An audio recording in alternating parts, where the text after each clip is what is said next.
এটা হলো ফালতুতন্ত্র, এটা হলো গুন্ডাতন্ত্র, এটা হলো স্বৈরতন্ত্র। এইটা নিয়ে আপনার মাথায় ঢুকলো কেন? ইসলাম কি বলে? এরকম কি ধোঁকাবাজি হয়? এত সুন্দর নির্বাচন করার পরে 6 মাস না যেতেই 5 আগস্ট সব শেষ। এত সুন্দর নির্বাচন করলেন আপনারা, গণতান্ত্রিক নির্বাচন, জনগণের ভোটে নির্বাচিত সরকার। এই সরকারকে কে উৎখাত করবে? আর আপনারাও কত সুন্দর মানুষ, আমরা ওই সরকারকে টেনে নামাতে তো পারলেন না, পালাই গেল, তাই না? এজন্য ইসলামী রাষ্ট্র যেটা কোরআন সুন্নাহর মাধ্যমে পরিচালিত হয় সেটাকে ইসলামী রাষ্ট্র বলে। মুসলিম প্রধান দেশ হলেই যে ইসলামী রাষ্ট্র হবে তা কিন্তু না। যেমন আমরা সংখ্যায় অনেক বেশি, কিন্তু আমরা গর্বের সাথে বলি যে 95% মানুষ মুসলিম আমরা। কিন্তু এই মুসলিম দেশের উপরে যে শাসন ব্যবস্থা চালু আছে সেটা ইসলামী শাসন না তাগুতি শাসন? তাগুতি শাসন। এই ব্যর্থতা কাদের? আমাদের। আমরা তাওহীদও বুঝি না, তাগুতও বুঝি না। এটা আমাদের জন্য সবচেয়ে বড় সমস্যা। এখন ইসলামী রাষ্ট্র প্রতিষ্ঠা কিভাবে সম্ভব? আপনাদের মনে অনেকেই যারা আছেন তারা চিন্তা করে। এখন সবচেয়ে বড় প্রশ্ন হলো, এই গণতান্ত্রিক দেশে ইসলাম প্রতিষ্ঠা কিভাবে হবে? এই প্রশ্নটা আমাদের ব্রেনে, আপনাদের ব্রেনে এমন ভাবে ঢুকিয়ে দেওয়া হয়েছে যে গণতন্ত্র ছাড়া ইসলামী রাষ্ট্র প্রতিষ্ঠা একেবারেই অসম্ভব। এটা একটা তথ্য সন্ত্রাস। গণতন্ত্রের যে কি কুফল এটা আপনারা জানার পরেও এটাকেই মনে করছেন আমাদের কল্যাণের পথ। সমস্যাটা হয়েছে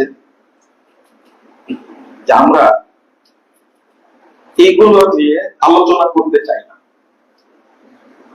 যেমন তাওহীদ নিয়ে আমাদের আলোচনা নাই, মানহাজ নিয়ে আমাদের আলোচনা নেই, তারপরে উসুল নিয়ে, উসুলউদ্দিন, দ্বীনের মূলনীতি নিয়ে আমাদের কোনো আলোচনা নাই। আলোচনা কিসের উপরে? সালাতের উপরে আলোচনা বেশি হয়, পর্দার উপরে বেশি আলোচনা হয়, ঘুষ, সুদ, এইগুলো নিয়ে আলোচনা বেশি হয়। কারণ আপনারা এগুলো শুনতে পছন্দ করেন। আকীদা নিয়ে তো আলোচনা শুনে আপনাদের ভালো লাগে না।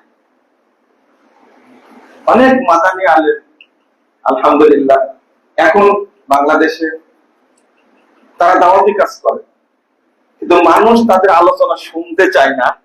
এই জন্য মাদানীরা তাওহীদের আলোচনাও করে।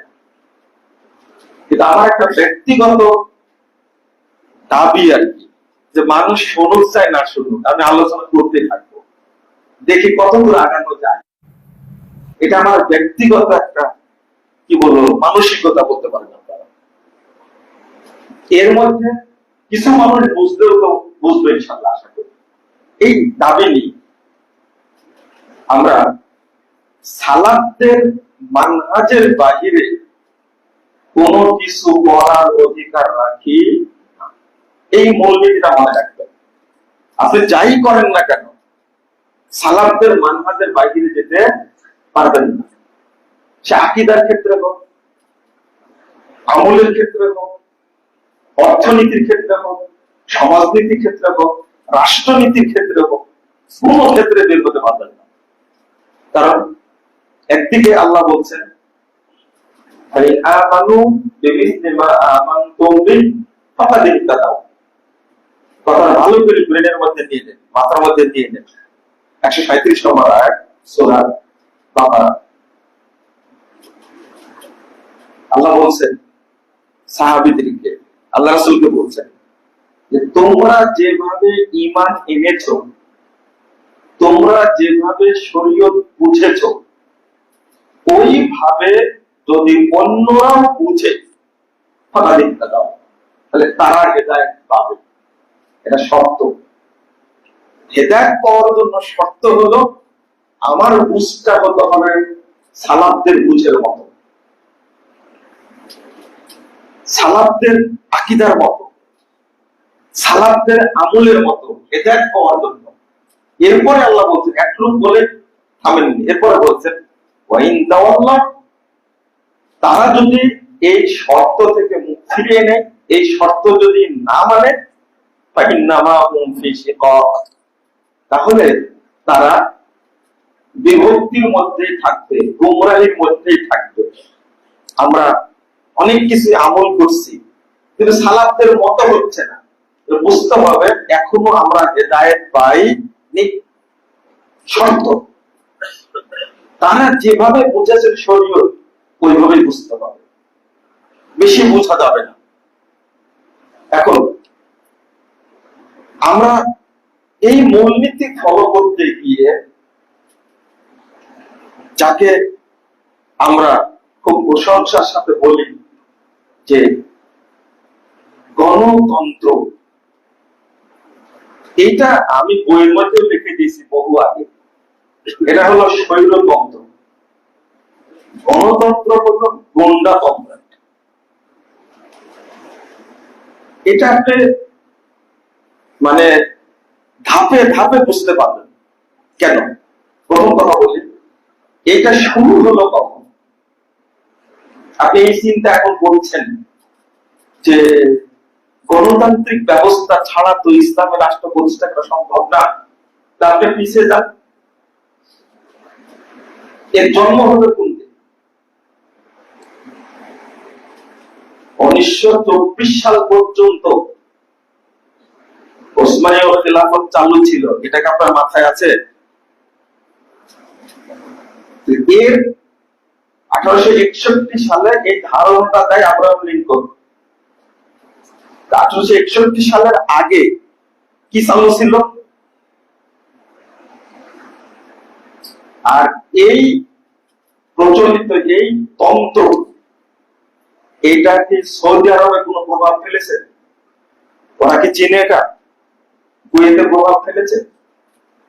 দুবাইয়ে প্রভাব ফেলেছে? তারা চলছে কি করে? আপনি নিজেই বলবেন, যদি ইমান থাকে ভিতরে, আপনি যদি সত্যান্বেষণে হন, সত্যকে যদি হককে যদি ভালোবাসেন, তাহলে আপনি বলতে বাধ্য যে বাংলাদেশের চেয়ে সৌদি আরব অনেক ভালো আছে।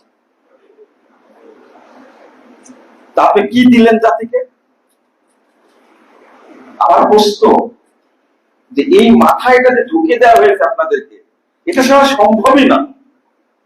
কিন্তু আসলেই কি গণতন্ত্র চালু আছে কিনা? এবার উদাহরণ দিই।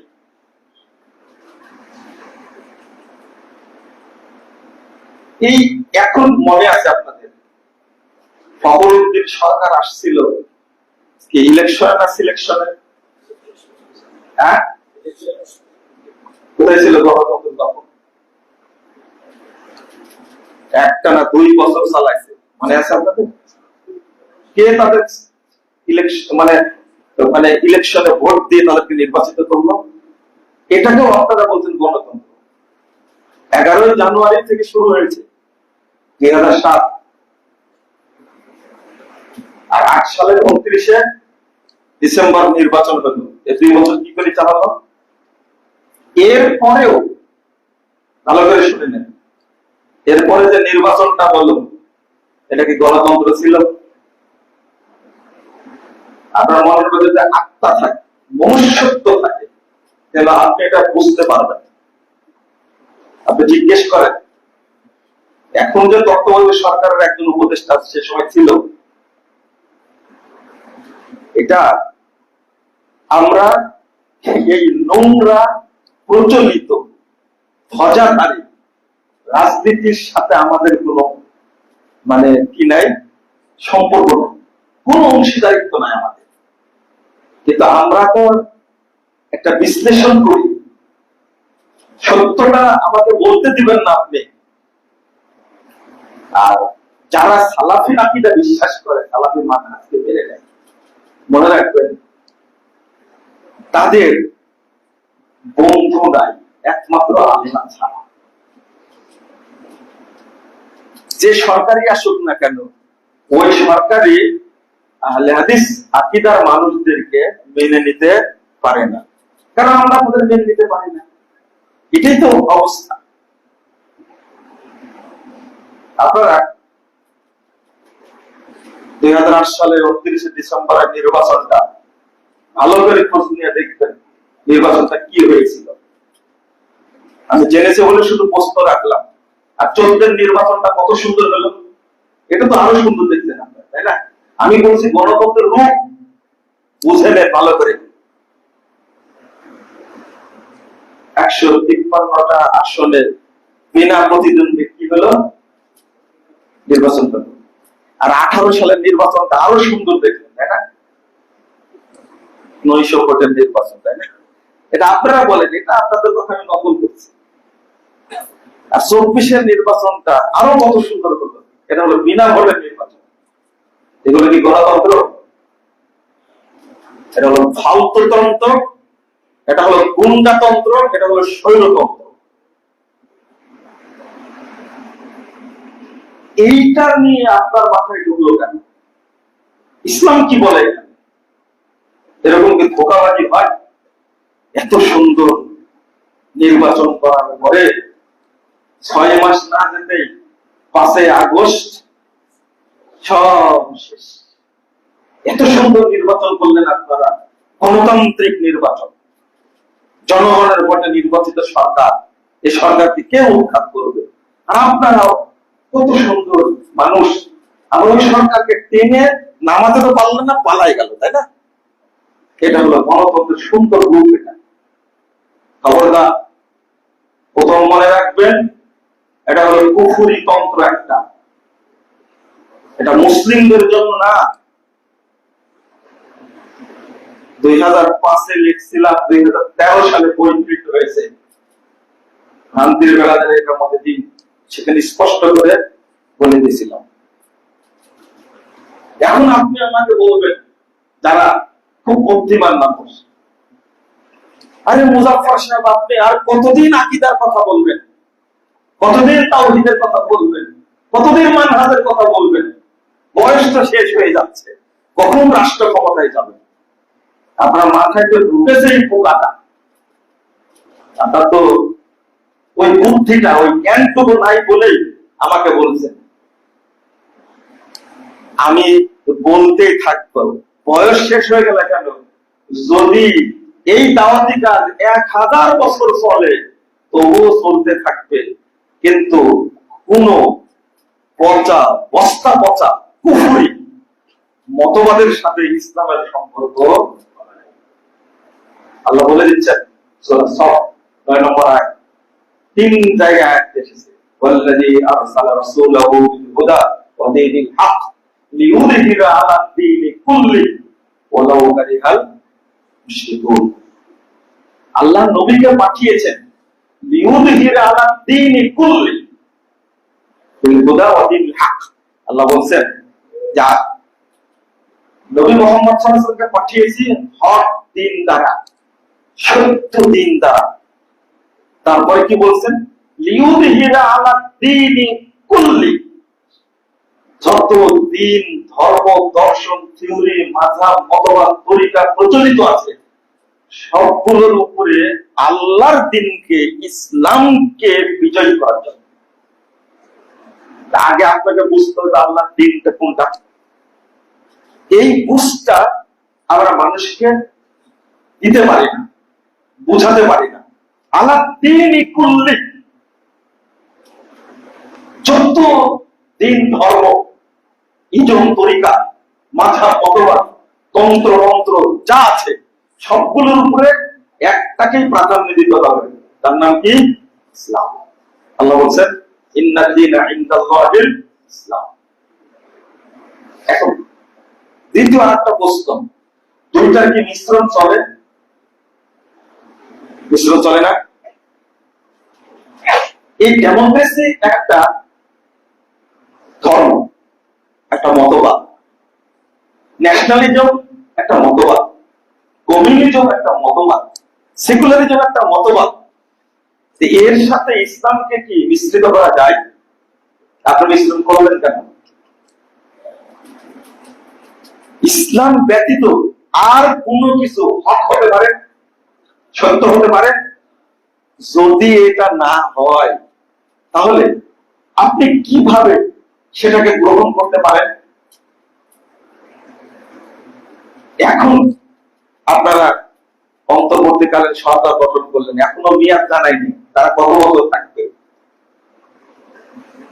এটা কি করলেন? এটা ইসলামের উন্নত লেগেছে, তাই না? বাংলাদেশের জনগণ, আমাদের ছাত্ররা বুকের রক্ত দিয়ে মাঠে নেমে যেভাবে গুলি করে বুক পেতে দেয়, এই চেতনা দিয়ে দেখলাম, ছবিতে দেখলাম, পত্রিকায় দেখলাম যে জহরের টাইম হয়ে গেছে, দাঁড়িয়ে গেছে সালাতে, মাগরিবের টাইম হয়ে ছাত্ররা দাঁড়িয়ে গেছে সালাতে, মাথায় পতাকা বাঁধা সালাত পড়ছে তারা।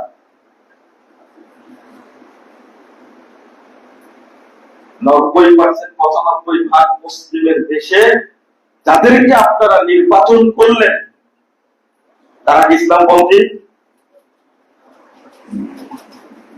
এটা একটা সুন্দর ব্যবস্থা। হ্যাঁ, একজনকে নিয়েছে দোয়া করার জন্য। কি করার জন্য? দোয়া করার জন্য। মহান আক্রমণকারী ইতিহাস আছে, দীর্ঘ 57 বছর রাজনীতি করেছেন। ছিলেন মহান আক্রমণকারী, ছিলেন মুসলিম সাংবাদিকতার জনক। পূর্ব পাকিস্তান পশ্চিম পাকিস্তান যখন ছিল, উভয় পাকিস্তানের শিক্ষা কমিশনের চেয়ারম্যান ছিলেন। এত মেধাবী মানুষ, 57 বছর রাজনীতি করছেন, 100 বছর বয়স পেয়েছেন, কিন্তু কোনদিন মন্ত্রী হননি, এমপি হননি, শুধু দোয়া করেছেন। এই কথাটা বলেছেন এটা, যে এরা আমাদেরকে ব্যবহার করে দোয়া করার জন্য। তো এখানে আপনার চেতনা জয় কোথায়? আপনার চেতনা দ্বারা আপনি করলেন কি? এই জায়গায় আমরা বলি হুজুগে বাঙালি, আমরা কি হুজুগে বাঙালি? আমরা যদি মূল জিনিসটা বুঝতাম তাহলে আমাদের এই দুর্দশাটা হতো না। আবার 3 বছর পর হলেও বলছে, 6 বছর না 3 বছর বলছে, আবার কোনটা আসবে? ওই রূপটাই আবার আসবে। মুহাম্মদ রাসূলুল্লাহ সাল্লাল্লাহু আলাইহি ওয়াসাল্লাম কি চেয়েছিলেন, তার উদ্দেশ্যটা কি ছিল, এটা আমাদের বোঝা উচিত। এখন যদি মনে করেন যে এই তত্ত্বাবধায়ক সরকার আহলে হাদিস আলেমদের ডেকে বলল যে আপনারা 3 বছর চালান, বাংলাদেশ জমিয়ত আহলে হাদিস সভাপতি প্রফেসর ডক্টর আব্দুল্লাহ ফারুক সাহেবকে বললেন যে আপনি আহলে হাদিস আলেম যারা আছে তারা বসে 3 বছর চালান। এটা এই প্রস্তাবটা গ্রহণ করা যাবে না? যাবে তো? খুব সুন্দর বলেছেন।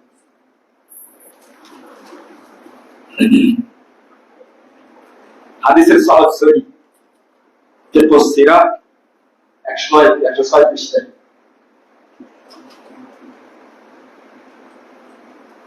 এনারা 17 জন, মক্কার নেতারা ছিল 14 জন। কয়জন? 14 জন নেতা রাসূল সাল্লাল্লাহু আলাইহি ওয়াসাল্লামের কাছে আসলেন। আসার পরে বলছেন, শোনো মোহাম্মদ, ইয়া নাকি ভাতিজা শোনো, পেশ করছেন মহিলা, ভাতিজা শোনো, ইনকুমতা ইন্নামা তুরিদু মালা, তুমি যদি আমাদের কাছে মাল চাও, ধনী হতে চাও, জামানা আমওয়ালানা হাত্তা তাকুনা আকসারনা মাল। তা আমরা সবার মাল এক জায়গায় করে জমা করে তোমাকে সব দিয়ে দিব, তখন মক্কার মধ্যে সবচেয়ে বড় ধনী হয়ে যাবে। তুমি সারা, আর তুমি যদি চাও যে আমি মর্যাদা চাই, নেতা হতে চাই, সাওয়াতনাকা আলাইনা হাত্তা লা নাক্তা আমরা দুনা, তোমাকে আমরা নেতা বানাবো, মরা পর্যন্ত তোমাকে নেতৃত্ব থেকে নামাবো না। হাত্তা লা নাক্তা আমরা দুনা, এই নেতৃত্ব মরা পর্যন্ত তোমার উপরে থাকবে। ওয়াইন তুরিদু মালিকা, আর তুমি যদি রাষ্ট্রনায়ক হতে চাও, শাসক হতে চাও, মালাকনা আলাইনা, তাহলে তোমাকে আমরা রাষ্ট্রনায়ক বানাবো। প্রস্তাব গুলো খারাপ ছিল, ভালো ছিল? ভালো ছিল না? রাসূল সাল্লাল্লাহু আলাইহি ওয়াসাল্লাম উত্তর দিচ্ছেন, মা বিমা তাকুলু মা জিতু বিমা জিতুকুম বি আতলুবু আলাইকুম আমওয়ালা। প্রথম কথা বলছেন, চাচা আপনারা আমার কাছে যে প্রস্তাব নিয়ে এসেছেন, এই প্রস্তাবের সাথে আমার কোনো সম্পর্ক নেই। আমি আপনার কাছে সম্পদ চাই না। ওয়ালা শারাফা ফিকুম, আমি নেতা হতে চাই না। আপনাকে আমরা নেতা বানাবো, আপনারা আমাকে নেতা বানাবেন, আমি নেতৃত্ব চাই না। ওয়ালাল মালিকা আলাইকুম, আমি আপনাদের রাষ্ট্রনায়ক হতে চাই না। তাহলে আপনাদের সম্মতির সাথে আল্লাহ রাসূলের সম্মতি মিলল না? মিলল না? আপনাদের মনে যে লুকিয়ে আছে ওটাই তো বললেন, প্রস্তাবটা খুব ভালো, কিন্তু আল্লাহ রাসূলের সাথে প্রস্তাবটা কি মিলল? কেন মিলল না? উত্তর কি হবে? আল্লাহ রাসূল মনে করেন যে রাষ্ট্রনায়ক হলেন, প্রেসিডেন্ট হলেন, প্রধানমন্ত্রী কি হবে? আবু জাহাল। এটা কত সুন্দর। আর মন্ত্রী পরিষদ সদস্য হবে না? আবুল আহাব, ওবা, সাইবা, হয়তো একজন নিল দোয়া করার জন্য আবু বকর, হতেই পারে। এই পরিষদটা কেমন হবে বলেন তো দেখি? খুব সুন্দর না? ইসলামের সম্পূর্ণ আলাদা বৈশিষ্ট্য রয়েছে। যে মানুষটার উপরে উটের গুলি চাপিয়ে দেওয়া হচ্ছে, গলায় কাপড় বেঁধে ফাঁস দিয়ে মেরে ফেলার চেষ্টা করা হচ্ছে, তীব্র গরমের মধ্যে বসে আছে, আবু জাহাল গিয়ে মাথার উপরে পাথর মেরে মাথা ফেটে রক্ত বেরিয়ে গেল, এত নির্যাতনের শিকার, পালিয়ে বেড়াচ্ছেন। এত সম্ভ্রান্ত পরিবারের মানুষ, খুব ভারসাম্যপূর্ণ ব্যক্তি আবু বকর রাদিয়াল্লাহু আনহু, শেষ পর্যন্ত তার উপরে আক্রমণ হলো। এইরকম অত্যাচারের মধ্যেও তারা প্রস্তাব দিল, কিন্তু আল্লাহ রাসূল তার প্রস্তাবটি গ্রহণ করলেন না। কেন? এই যে অবস্থা, তাওহীদের দাওয়াত দিচ্ছেন, তাওহীদ মানুষ বুঝে না, তারা আমাকে ক্ষমতায় বসিয়ে দিবে, কিন্তু পুতুল, আমার দ্বারা কোনো কাজ হবে না। গণতান্ত্রিক রাষ্ট্র প্রেসিডেন্ট হলো পুতুল, তাই না? মন্ত্রী পরিষদ যেভাবে নাচায়, প্রেসিডেন্ট ওইভাবে কি নাচে? এটা বাস্তবতা। মুহাম্মদ রাসূলুল্লাহ সাল্লাল্লাহু আলাইহি ওয়াসাল্লাম দিলেন না এটা?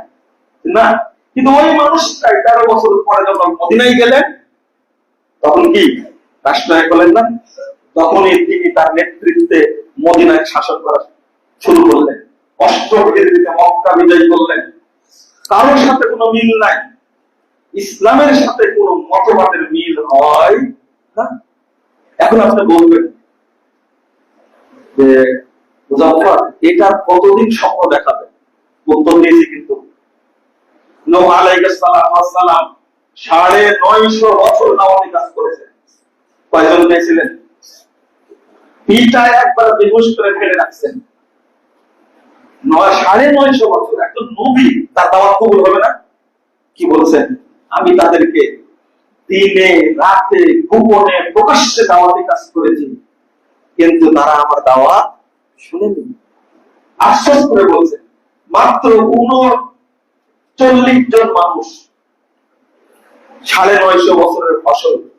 কয়জন? 39 জন মানুষ তার দাওয়াতে সামিল হয়েছিলেন। নূহ আলাইহিস সালামের মর্যাদায় ঠিক মতো ত্রুটি হয়েছে? আল্লাহ রাসূল নবী থেকে কি এই নবী থেকে কি আল্লাহ তাকে বহিষ্কার করে দিয়েছেন? না। যদি বলি মূসা আলাইহিস সালামের কথা, যখন চারিদিকে দিক থেকে আক্রমণ করলো, সামনে পাহাড়ে কুলজুম, পিছনে বিশাল পাহাড়, কোথায় যাবে? ফেরাউন বাহিনী কি ফিরে আসছিল না ডুবে মরছিল? সৈন্য সামন্ত সব মরে গেল, ফেরাউন ডুবে মরলো। তো মূসা আলাইহিস সালাম করণীয় কি দরকার ছিল? ব্যাক করে এসে কি ফেরাউনের সিংহাসনে বসার দরকার ছিল না? হ্যাঁ, বসেছিলেন? কেন বসেন? এগুলো একটু ভাববেন না, এগুলো কোরআনের আয়াত। কেন বসেন তিনি? ওখানে বসে রাজত্ব করবেন কার বিরুদ্ধে? তার সাথে যারা ঈমানদার ছিল তারা কি ফেরাউন রাষ্ট্রে ছিল না মূসা আলাইহিস সালাম সাথে চলে গেছেন? মূসা আলাইহিস সালাম সাথে চলে গেছেন।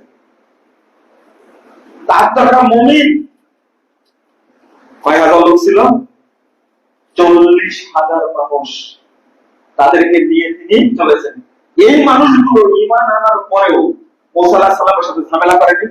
এত ধৈর্যশীল নবী, এইজন্য আল্লাহ বলছেন মূসা আলাইহিস সালাম এতটাই মুখলেস, তার মধ্যে এতটাই প্রজ্ঞা ছিল। দেখেন না, আদম আলাইহিস সালামের সাথে দেখা হলো, ঈসা আলাইহিস সালামের সাথে দেখা হলো, হারুন আলাইহিস সালামের সাথে দেখা হলো, ইব্রাহিম আলাইহিস সালামের সাথে দেখা হলো। কোথায়? মেরাজে। কিন্তু আল্লাহর নবীকে বারবার ফিরিয়ে দিলেন কে? মূসা আলাইহিস সালাম। মুহাম্মদ তুমি যাও, তোমার উম্মত পারবে না, আমি উম্মত চড়াইছি, কিন্তু অন্যরা কি চড়াননি? কত প্রজ্ঞাবান নবী। কয়বার গেলেন? কয়বার? কয়বার গেছেন? 10 বার। 5 ওয়াক্ত কমালে কয়বার হয়? প্রথম একবার গেছেন, 5 বার কত হয়? 45। 50 এর মধ্যে কয় ওয়াক্ত ছিল? আল্লাহু আকবার। চিন্তা করেছেন? কমাতে কমাতে কমাতে কমাতে 5 ওয়াক্ত। এরপরে বলছেন মুহাম্মদ এই 5 ওয়াক্ত পারবে না, তুমি আবার যাও। তখন বলছেন না, আমি লজ্জা পাচ্ছি, আমি আল্লাহর কাছে আর যাবো না। এই মূসা আলাইহিস সালামের কথাটা ঠিক হয়েছে? এই 5 ওয়াক্ত পড়তে পারেন না আপনারা? 5 ওয়াক্ত পড়তে পারেন না, এত অভিজ্ঞ নবী মূসা আলাইহিস সালাম। আল্লাহু আকবার। কই তিনি তো আসলেন না। উদ্দেশ্যটা কি আসলে? উদ্দেশ্যটা হলো তাওহীদ, তাওহীদের বিজয়। এখানে আমি কি আর এর সাথে কোনো সংমিশ্রণ চলবে না। আল্লাহ কি বলছেন? ওয়া ইউমিনু আকতারুহুম বিল্লাহ ইল্লা ওয়া হুম মুশরিকুন। আমরা সবাই মুসলিম, কিন্তু আল্লাহ বলছেন ঈমান আনার সত্ত্বেও সবাই কি মুশরিক। একটা সঠিক না হবে? আল্লাহর ভাষা না আসলটা সঠিক না আপনার দাবি সঠিক? আল্লাহটাই সঠিক। ওয়া ইউমিনু আকতারুহুম বিল্লাহ ইল্লা ওয়া হুম মুশরিকুন, সূরা ইউসুফ 106 নম্বর আয়াত। যারা আল্লাহর প্রতি ঈমান এনেছে তাদের অধিকাংশ কি মুশরিক। 2 নম্বর, রাসূলুল্লাহ সাল্লাল্লাহু আলাইহি ওয়াসাল্লাম বলছেন ইয়াতি আলান নাস যামান, মানুষের সামনে একটা সময় আসবে, একটা যুগ আসবে, ইসতামিউনা ইয়াসাল্লুনা ফিল মাসাজিদ, তারা দলে দলে মসজিদে যাবে, সালাত আদায় করবে। ওয়ালাইসা ফীহি মুমিন, সব মসজিদ মুসল্লি দ্বারা পূর্ণ থাকবে, কিন্তু কোন মসজিদে একজন ইমানদার খুঁজে পাওয়া যাবে না। লাইসা ফীহি মুমিন, কোন ইমানদার খুঁজে পাওয়া যাবে না। তো মসজিদ নিয়ে কি লাভ? আপনি মুসলমান দাবি করে কি লাভ যদি আপনার মধ্যে ঈমান না থাকে? মানে মুসল্লি সব, কিন্তু ঈমানদার একজনও নেই। তাহলে বোঝা গেল সালাতের দরকার আগে না ঈমানের দরকার আগে? না, সালাতের দরকার আগে। অবস্থাটা আমাদের, আরে মুসল্লি হয়ে ঈমান থাকছে না দেখার বিষয় না। কেউ যদি 50 বছর 60 বছর 80 বছর নামাজ পড়ে, ওযু বিধি কবুল হবে না? না না, রমাদান একটা কবুল হবে। কবুল হবে? 80 বছর নামাজ পড়তে উযু করে না, 80 বছর যাবত তাহাজ্জুদ করছে, উযু করে না। ও মনে করে যে ফরজ সালাতে উযু লাগে, কিন্তু তাহাজ্জুদে উযু লাগে। 15 বছর যাবত তাহাজ্জুদ করছে, বুড়া প্রশ্ন করছে তাহাজ্জুদে কি উযু লাগে? 20 বছর যাবত জানাজা পড়ে উযু করে না। কেমন বেয়াদবের কাজ! এক জানাজা একসঙ্গে গেছি, আমি উযু করলাম, উযু করলেন না। ওটা আপনি তো উযু করলেন না, পেশাব করলেন তো রাস্তার মাঝখানে। তখন বলছে যে জানাজা থেকে উযু করা লাগে নাকি? যুক্তি কথা শুনতে হবে। রুকু নাই এখানে, সেজদা নাই এখানে, এখানে উযু করা লাগবে কেন? কত বড় ইবলিস চিন্তা করছে না? ও যে জ্ঞান নাই এটা স্বীকার করছে না। তা আমরা এমন মুসলমান যাদের কি নাই? ঈমান নাই। শুধু নামাজই পড়ি, কি না? ঈমান দেখে নামাজ পড়লে কবুল হবে? এটা বুঝবে কে? আপনি আমি মুসল্লি, এই হাদিসটা অনুবাদ করলাম, আমার অন্তরে আপনার অন্তরে কখনো চিন্তা জাগ্রত হয়েছে? নামাজ পড়ি, আমি তো মুসলিম দাবি করি, আমি কি মুশরিক নাকি? আমি কি তাহলে মুশরিক হয়ে গেছি? মুশরিক হওয়ার কারণ কি? টঙ্গী আহলে হাদিস মসজিদে খুতবা শুনতে আসছেন, আহলে হাদিস আকীদার মানুষ, আপনি সালাফি আকীদার মানুষ, আলহামদুলিল্লাহ খুব ভালো। কিন্তু আপনি মাজার পূজা করেন না, কবর পূজা করেন না, খানকা পূজা করেন না, তাবিজ ঝোলান না, কিন্তু তাগুতও ছাড়েন না। আপনার ভিতরে তাগুত খালি কিলবিল কিলবিল করছে কেন? এর সাথে আপনার কি সম্পর্ক? ওয়ামাইয়াকুর বিত তাগুত ওয়া ইউমিন বিল্লাহ ফাকাদ ইসতামসাকা বিল উরওয়াতিল উসবা লাম ফিসামা লাহা। আল্লাহ বলেন আগে তাগুতের সাথে কুফরি, আগে বলতে হবে লা ইলাহা ইল্লাল্লাহ, আগে না, আগে কি? লা ইলাহা। কোন মাবুদ নেই, কোন মতবাদ নেই, কোন থিওরি নেই, কোন মাযহাব নেই, কোন তরিকা নেই, কোন ইজম নেই, কোন তন্ত্র নেই, সব বাতিল।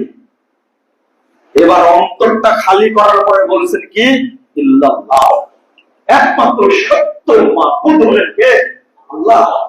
এই কথা বলার পরেও যদি আল্লাহ তৈরি, ইসলাম বিরোধী ইহুদি খ্রিস্টান কর্তৃক তৈরি মতবাদ যদি আপনার অন্তরের মধ্যে ঢুকে, কখনোই আপনার অন্তরে ঈমান আশ্রয় নিতে পারে না। শপথ নেওয়ার পরে তিনি টুপি নিয়ে একবারে স্মৃতিসৌধের সামনে গিয়ে খাড়া, দোয়া করে একবারে সব করে দিলেন। মানে এটা কি? এটা কি শেখ সুন্দর শিরক আকবার? শিরক আকবার, ঈমান শেষ। শহীদ মিনারের সামনে, খাম্বার সামনে গিয়ে দাঁড়ায় গেলেন, একবারে নীরবতা পালন করে ফেললেন। ইসলাম চাই না, কতবার আপোষ করেছে। আবু জাহাল বলছে তুমি একদিন অন্তত আসো আমাদের মূর্তির ঘরে, তাও তো আসো না। মেনে নিয়েছিলেন না? একদিনের জন্য না। এখন আপনি প্রশ্ন করবেন, আমি যদি আপনাকে বলি একটা ঘরের মধ্যে ঢুকছেন, চতুর সাইডে মূর্তি খাড়া করা আছে, আপনাকে বললো যে এই মূর্তিগুলো যে কোনো একটাকে আপনি পুলিশ করেন, করতে পারবেন? আপনি একটা পারবেন? সৌদি আরবের সংবিধানের নাম কি? কি? কোরআন। এই সংবিধান কখনো সংস্কার হয়েছে? কিয়ামত পর্যন্ত হবে সংস্কার? অথচ আমাদের এই বাংলাদেশের সংবিধান চেঞ্জ করতে গিয়ে যত ফেরতার জন্ম হয়েছে, হয়নি ফেরতার জন্ম? ওই খায়রুল হক সাহেব প্রধান বিচারপতি যত হত্যাকাণ্ড এবং যত বিশৃঙ্খলা এই কুখ্যাত বিচারপতি পরিচালক, এই একটা ব্যবস্থাকে ধ্বংস করার জন্য আবার কি করব? যে আগামী 2টা নির্বাচন হতে পারে তত্ত্বাবধায়ক নীতিতে রায় দিল ঠিকই, কিন্তু অবসরে 1.5 বছর পরে মূল রায়ে কথাটুকু নাই। আমরা টুপি মাথায় দিত, আর আপনাদের ভিতরে গিজ গিজ করে যে টুপি আলাদা এই বক্তব্য দেয় কেন? তোমরা শুধু বক্তব্য দিবে, এই দেশ আমাদের না? এ দেশে বসবাস করি না? তোমরা আইনের নামে ভণ্ডামি করবে, আর আমরা একটা কথা বলতে পারবো না। তুমি কোথায় পড়াশোনা করেছো? কিসের রাজাগিরি করো? কিসের বুদ্ধির পরিচয় দাও তুমি? মুসলিম সংখ্যাগরিষ্ঠ দেশে ইসলাম বাদে ভঙ্গতন্ত্র নিয়েছে, মানুষের উপর ছেড়ে ঘোরাও। তোমার লজ্জা করে না? শরম করে না? কিসের রাজনীতি করবে? এদেশের মুসলমানদের মানুষগুলোর দাম নাই, শরম নাই। মানুষের ম্যান্ডেট দিয়ে তুমি বদমাইশি করো, কোথায় পেয়েছে এটা? এমন একটা অবস্থা খুব বাতিয়েছে তৃণমূলের বিরুদ্ধে। গোয়েন্দা বাহিনী ধরে কত রকমের হামড়ি তামড়ি এসে টিকা যায় না এমন অবস্থা লিখেছি বইয়ের মধ্যে। শুধু লেখছিলাম শান্তির বেড়ায় আমাদের দিন জোর করে গত 14 সালে আমাকে একটা হত্যা মামলা দিয়ে ঢুকাই দিল। আজকে প্রায় 10 বছর 11 বছর হতে যাচ্ছে। ওই হত্যা মামলা প্রতি মাসে আমাকে হাজিরা দিতে হয়, কোনো চার্জশিটে নাই। এটা আইন? আমার জীবনের দাম নাই? কেন আমার উপর মামলা করা হলো? আমি হত্যা করতে গেছিলাম? আইন কাকে শেখাও? জুলুম তার উপরে হবে, মনে রাখবেন, কাফেরও যদি হয় আল্লাহ তাকে ছাড় দেবে না। কঠিন জিনিস জুলুম, কিন্তু কেন আমার উপরে হত্যা মামলা 10 বছর করছে, বিভিন্ন জায়গায় ঘুরে ঘুরে চার্জশিটটা দিলে আমি মুক্তি পেয়ে যাই না? বিচার শুরু করতে হবে। কি বিচার করে দেখি? এটা কি শুধু এটা? কত মানুষ যে নির্যাতনের শিকার, এই সমস্ত তন্ত্রের নাম দিয়ে বহু নিরীহ মানুষ যারা কিছুই জানে না, বলে তারা পত্রিকা পড়েনি, কিছুই জানে, নিরীহ মানুষগুলো কিছুই জানে না, হত্যা করা হচ্ছে। কেন মরছে, কি জন্য মরছে, দোকানপাট পুড়িয়ে দেওয়া হয়েছে, কত কি অত্যাচার হয়েছে তার দেখতে গেল নাই। আবার আপনার স্বাধীনতা আছে, আপনি বলেন আমি স্বাধীন। ছাত্র ভাইরা বলছে দেশ আবার স্বাধীন হলো। দেশ আবার স্বাধীন হলে ভারতের প্রধান বিচারপতি বাংলাদেশের উপরে চক্রান্তে কথা বলে। মোদী একটা কষায় ব্যাপক বাংলাদেশ সম্পর্কে কথা বলে। বাংলাদেশ স্বাধীন রাষ্ট্র, দেখা তুমি কেন কথা বলো? বাংলাদেশের জনগণই যদি বাংলাদেশ চালাতে চায়, তুমি দিল্লি থেকে হুমকি দেওয়ার কে? তুমি কিসের প্রধান বিচারপতি? বাংলাদেশ চালানোর মতো লোক নাই, তার নিজস্ব স্বাধীনতা নাই, তুমি কথা বলবে কেন? আপনারা বোঝেন কেমন স্বাধীন আমরা? আমরা শুধু আল্লাহর কাছে দোয়া করি, আল্লাহ তুমি এই দেশকে তাওহীদের দেশ হিসেবে কবুল করে নাও। তাওহীদ প্রতিষ্ঠিত হবে। আপনি জানেন না, মনে করেন এত মাঝার এত কিছু এইগুলো কিভাবে সরানো যাবে? তো বুঝবেন না, মাত্র 1 দিনের মধ্যে যা ছিল, যেখানে যা ছিল ভেঙে চুরমার করে দিলেন। দিলেন না আপনারা? যেদিন তাওহীদ প্রতিষ্ঠিত হবে, আল্লাহ যেদিন কবুল করবেন, সেই দিন এইগুলো থাকবে না, এক নিমিষে সব শেষ হয়ে যাবে। আল্লাহর কাছে দোয়া করি, আল্লাহ এই দেশ থেকে যেন যাবতীয় মাজার পূজা, কবর পূজা, খানকা পূজাকে আল্লাহ উৎখাত করে। পীর ব্যবসা চলবে না, মাজার ব্যবসা চলবে না, কবর ব্যবসা চলবে না। এই দেশে চলবে একমাত্র আল্লাহ তাওহীদ চলবে, কোন কিছু চলবে না ইনশাআল্লাহ। অনেক দিনদার মানুষ আছেন, আপনারা দোয়া করেন না, একদম কবুল হয়ে যাবে ইনশাআল্লাহ, হবে ইনশাআল্লাহ। কিন্তু এই ধারণাটা আপনাদের মধ্যে মাথায় নিতে হবে, তাই না? ধারণা মন নাই তো। আল্লাহ বলছেন ওয়াদাল্লাহুল্লাযীনা আমানু মিনকুম ওয়া আমিলুস সালিহাত লা ইস্তাখলিফান্নাহুম ফিল আরদ কামাস্তাখলাফাল্লাযীনা মিন ক্বাবলিহিম। তখন নহর সূরা নূহ, একটু শুনেন। আল্লাহ ওয়াদা করেছেন তোমাদের মধ্যে যারা ঈমান আনবে এবং আমলে সালেহ করবে, আল্লাহ তাদেরকে অবশ্যই অবশ্যই খেলাফত দিবেন। খেলাফত দেওয়ার মালিক কে? আল্লাহ। মালিকাল মুলক তুতিল মুলকা মান তাশা ওয়া তুইজ্জু মান তাশা। আল্লাহ যাকে ইচ্ছা দেন। আপনি বলবেন তাহলে স্বৈর শাসককে আল্লাহ পাঠান? অবশ্যই পাঠান। তা আপনারা যারা ওরকম জানেন, ওই জন্য আল্লাহ জানেনকেও পাঠায়। এটা আল্লাহর নীতি। আপনারা পরিবর্তন হন, আল্লাহ আপনাদেরকে ভালো শাসক দান করবেন ইনশাআল্লাহ, ইনশাআল্লাহ। কিন্তু আপনাদের তো বুঝাতে পারেন না, আপনাদের লোক বেশি না। খুব ভালো করে এটা বোঝার চেষ্টা করতে হবে। এটা আল্লাহ দায়িত্ব দিলেন আমাদের, তোমরা বিশুদ্ধ ঈমান আনো এবং কি আমলের সাথে করো, তাহলে আমি আল্লাহ কি করবো? খেলাফত দেব। এখন আমাদের দায়িত্ব ফেলে দিয়ে আমরা আল্লাহর দায়িত্ব গ্রহণ করেছি, তা আমরাই খেলাফত কায়েম করি না। ডক্টর ইউনূস একদিন আগেও জানেনি যে আমাকে তত্ত্বাবধায়ক সরকার প্রদান করা হবে, জানতো? কোথেকে আসলো? তখন থেকে 1 মিনিট আগেও জানতো না যে আমাকে ধরে নিয়ে যা তত্ত্বাবধায়ক সরকার প্রদান করা হবে, কোনদিন জানতো না। ও আপনারা বোঝেন, আল্লাহ যখন কবুল করবেন তখন ভোটের প্রয়োজন হয় না। ভোট একটা ধোঁকা, স্পষ্ট ধোঁকা একটা। আল্লাহ বলছেন সিলেকশন করে, ডক্টর ইকবাল বলছেন গাড়ি যাত্রার মোড়ে গোলাম পাকতে কারে শো কেয়াস মুসব খান ফিক্রি ইনসানি নামি আয়াত আশেপাশে বলছেন যে এই সমস্ত বহুতন্ত্র থেকে পালাও, একজন বিজ্ঞ মানুষের উপর অনুসরণ করো।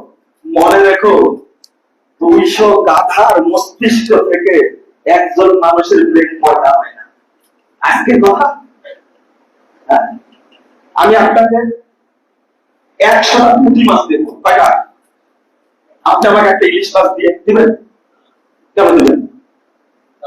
আমাকে যদি 101 জন মুসলিম ভোট দেয় আর আপনাকে যদি 100 জন ভিসি ভোট দেয়, বলেন তো এমপি কে হবে? বলেন, উত্তর দেন।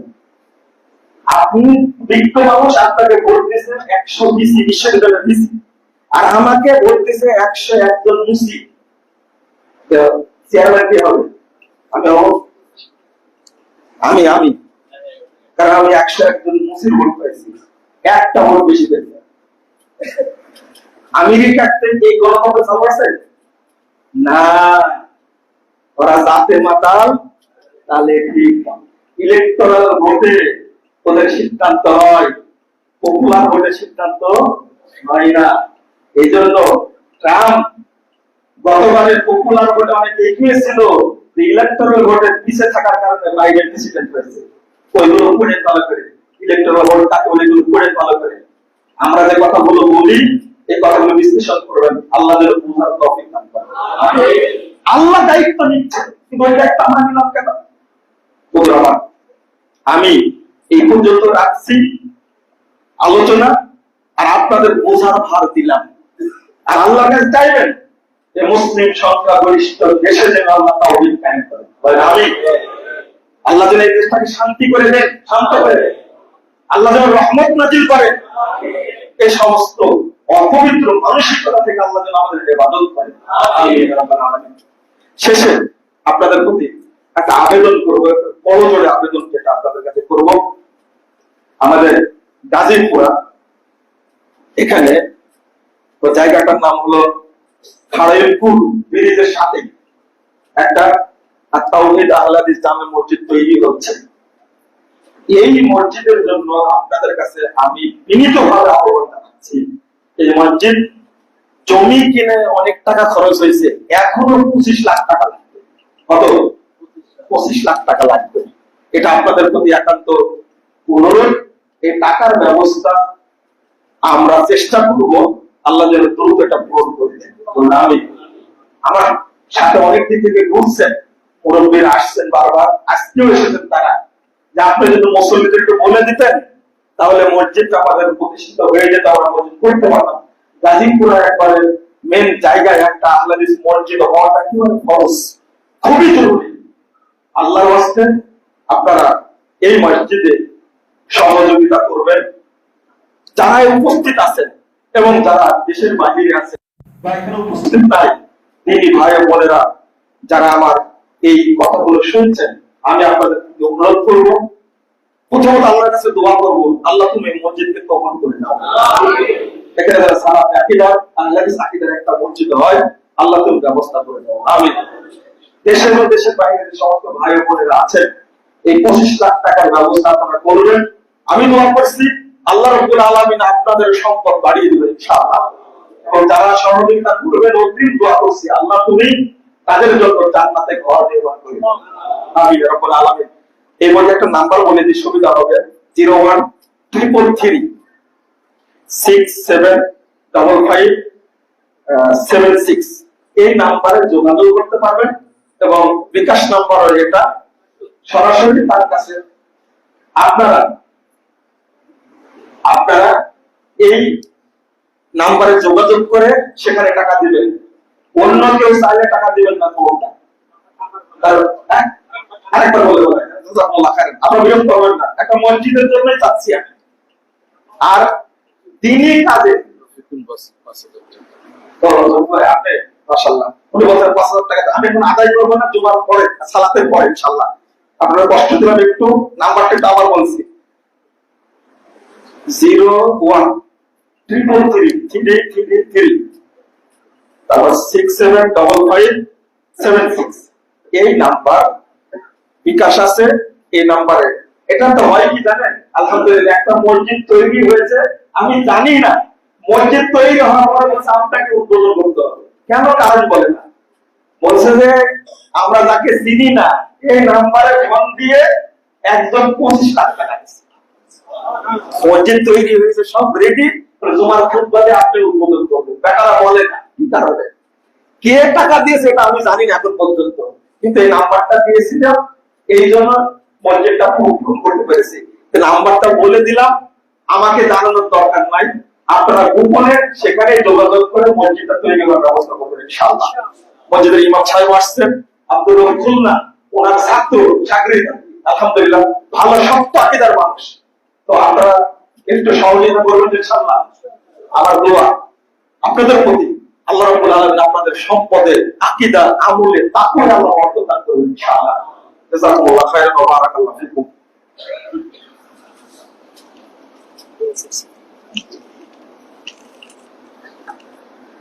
আলহামদুলিল্লাহ ওয়াহদা ওয়াসসালাতু ওয়াসসালামু আলা মান লা নাবিয়্যা বা'দা। সম্মানিত মুসল্লিবৃন্দ, অনেকেই দোয়া চেয়েছেন, আসলে এতগুলো বড় তো মুশকিল। আপনারা দোয়া চাওয়ার একটা পদ্ধতি বলতেন, যাকে দেখবেন একজন পরহেজগার মানুষ, দিনদার বা আলেম মানুষ, দিনদার, তার কাছে গিয়ে বলবেন যে আমার ছেলেটার জন্য আপনি দোয়া করবেন। এটা হলো নিয়ম, মনে থাকবে, এইটা হলো নিয়ম। বলবেন যে দোয়া করবেন। আর যতগুলো আপনারা নাম টাম বলে দোয়া করেন, আমরা এই খুতবার মধ্যে, বিশেষ করে আমি খুতবার মধ্যে একটা দোয়া করি সকলের জন্য, যারা অসুস্থ আল্লাহ যেন তাদেরকে সুস্থতা দান, যারা বিপদগ্রস্ত আল্লাহ যেন তাদের উপর রহম করেন, যারা মুসলিম ভাই বোন মারা গেছেন আমাদের আত্মীয়স্বজন, আল্লাহ তুমি তাদেরকে মাফ করে দাও, তাদেরকে জান্নাতুল ফেরদাউস দান করো, আমিন ইয়া রাব্বাল আলামিন। আল্লাহুম্মা মাগফির লানা ওয়া লিল মুমিনিনা ওয়াল মুমিনাত ওয়াল মুসলিমিনা ওয়াল মুসলিমাত ওয়াল আহইয়াই মিনহুম ওয়াল আমওয়াত। اللهم اعز الاسلام والمسلمين، اللهم اعز الاسلام والمسلمين، اللهم انصر اخوان المسلمين في فلسطين، اللهم انصر اخوان المسلمين في فلسطين، اللهم احفظ مسجد الاقصى يا رب العالمين، يا حي يا قيوم برحمتك نستغيث. اللهم ان الكفرة والفجرة والمبتدة اليهود والنصارى والمشركين، اللهم شقق شملهم ووزع جمعهم وخرب بنيانهم ودمر ديارهم وانزل بهم باسك الذي لا ترد من القوم المجرمين. اللهم اشدد وقوة القوم الظالمين والمجرمين، اللهم اشدد وقوة القوم الظالمين والمجرمين. اللهم انا نستعينك ونستغفرك ونتوب اليك ونثني عليك الخير. اللهم اياك نعبد ولا نصلي نسجد نرجو رحمتك ونخشى عذابك ان عذابك جد بالباطل الملحد. ربنا اتنا في الدنيا حسنه وفي الاخره حسنه وقنا عذاب النار. ربنا اغفر لنا ذنوبنا وكفر عنا سيئاتنا وتوفنا مع الابرار. ربنا عليك توكلنا واليك انبنا واليك المصير. ربنا تقبل منا انك انت السميع العليم وتب علينا انك انت التواب الرحيم. وصلى الله على النبي